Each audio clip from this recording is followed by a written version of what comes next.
Me Govanen, Ilana Quellamelon. Welcome, my dear friends. I'm Ignacio Alvar Thomas. Thank you for joining Rings of the Lord, my YouTube channel. Before starting the story of Beren and Luthien, and as a prologue, I would like to introduce you to some of the events that took place in the world of Arda. At the beginning of the days of the First Age, the Valar were the High Lords of the world, a kind of gods, who ruled under the power of Ilúvatar, the Supreme Lord of the universe. The Valar had helped Ilúvatar to create the world of Arda.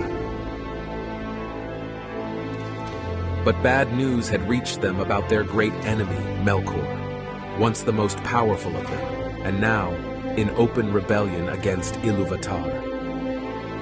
Because Melkor was causing much trouble and suffering to the race of the firstborn, the Elves, who had recently awoken beside Lake Cuiviénen in the far east of the world. So, the Valar resolved to make war against Melkor, seeking to protect the children of the stars, as the Elves called themselves, and summoned them to travel towards the lands of Valinor at the other side of the world, seeking to safeguard them and enjoy their company, as they were captivated by their beauty.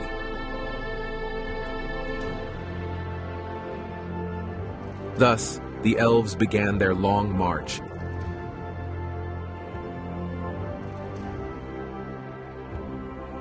and most completed the journey to the west along with the Valar.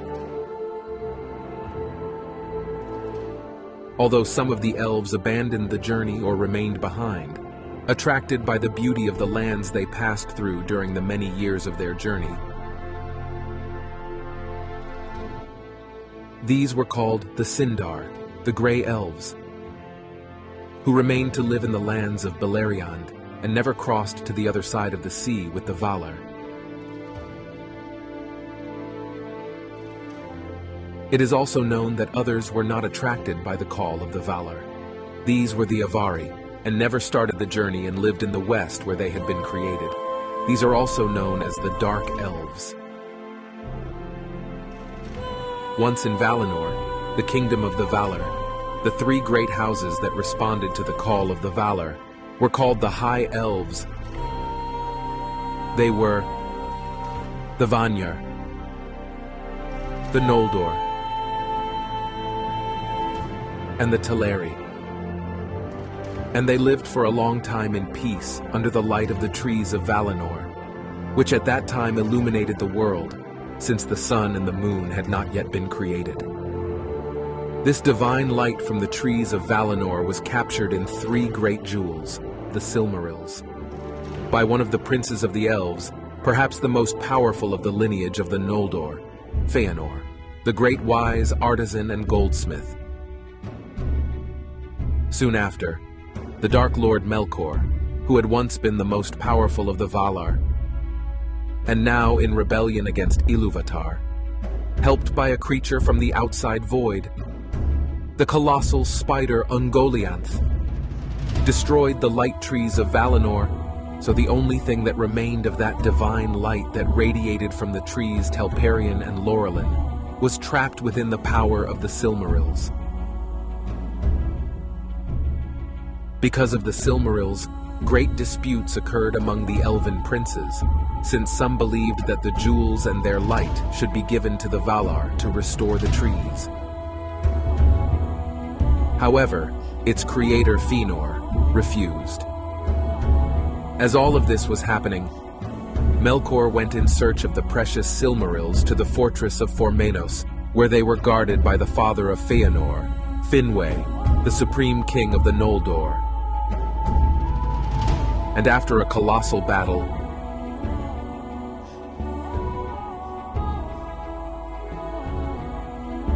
he killed him and took possession of the Silmarils.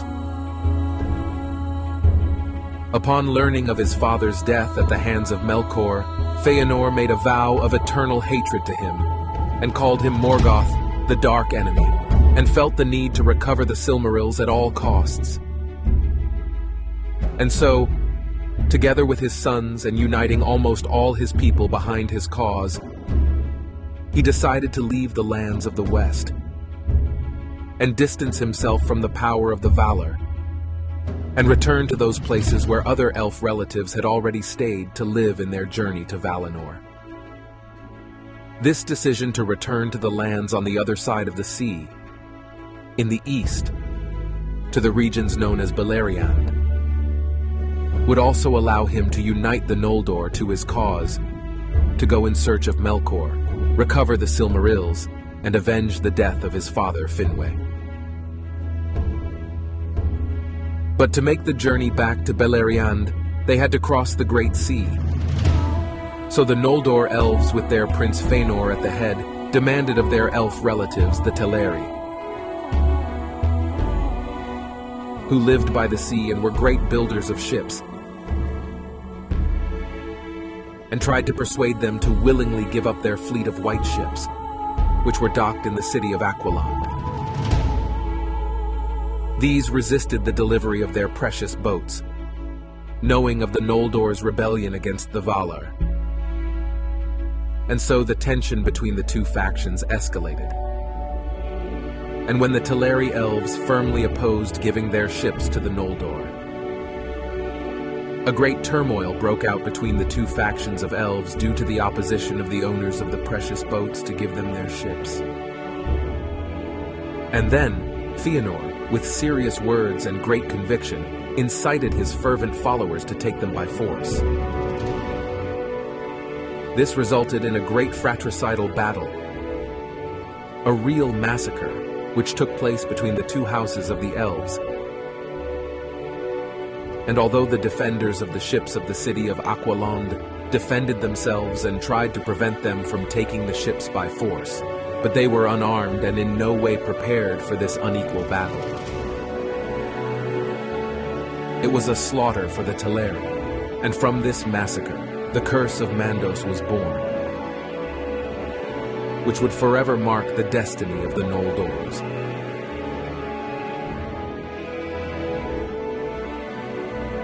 With the white ships stolen from the Teleri elves in their possession, Fëanor, his sons, and closest of his house set sail and crossed the sea to the west.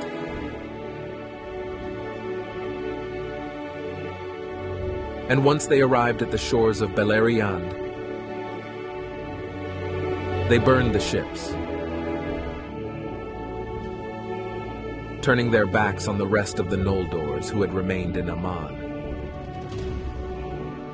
Those who remained behind were mainly followers of his half-brother Fingolfin, who could not board and were left to their own fate by Fëanor's faction.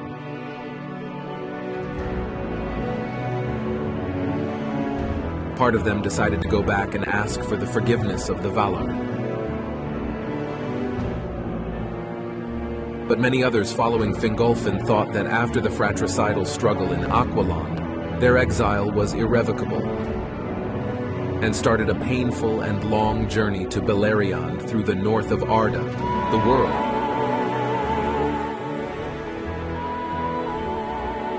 And were forced to cross the ice over the sea in the passage of Helcaraxi and crossed the frozen lands of Hithlum.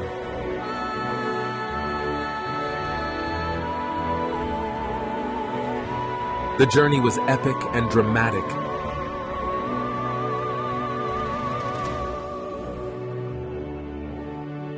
and the march claimed the lives of many of the elves who perished in the cold or drowned under the waters of the frozen sea.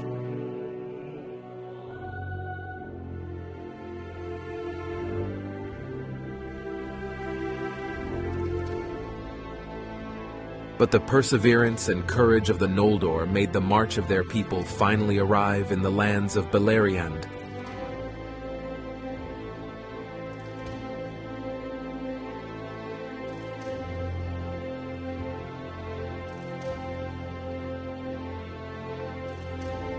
Where they settled and founded different kingdoms, along with those created by the sons of Fëanor and those already there of the Grey Elves who never crossed the sea.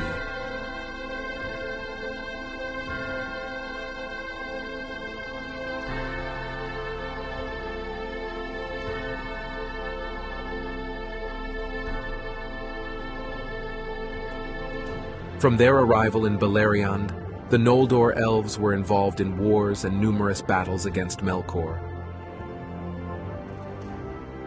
who was now called Morgoth, the Dark Lord,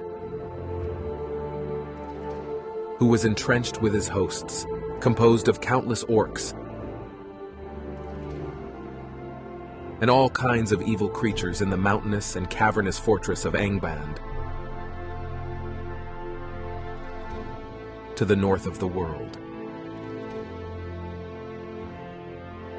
And in one of these battles, the epic story of Beren and Luthien really begins, when the troops of Finrod, the nephew of the king of the Noldor and lord of the city of Nargothrond, were surrounded by Morgoth's orcs while defending the passes of the Syrian River in the marsh of Serek.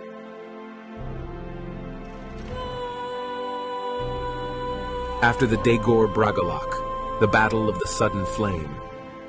And it is important for you to know what happened there, since an act of bravery and a promise there made were key in everything that happened afterwards.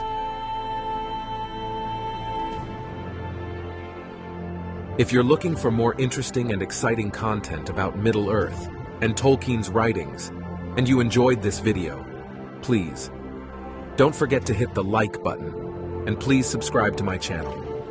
Your support means everything to me and helps me keep creating more content just for you. Also, leave your comments and requests. Thanks for watching, and I'll see you in the next video.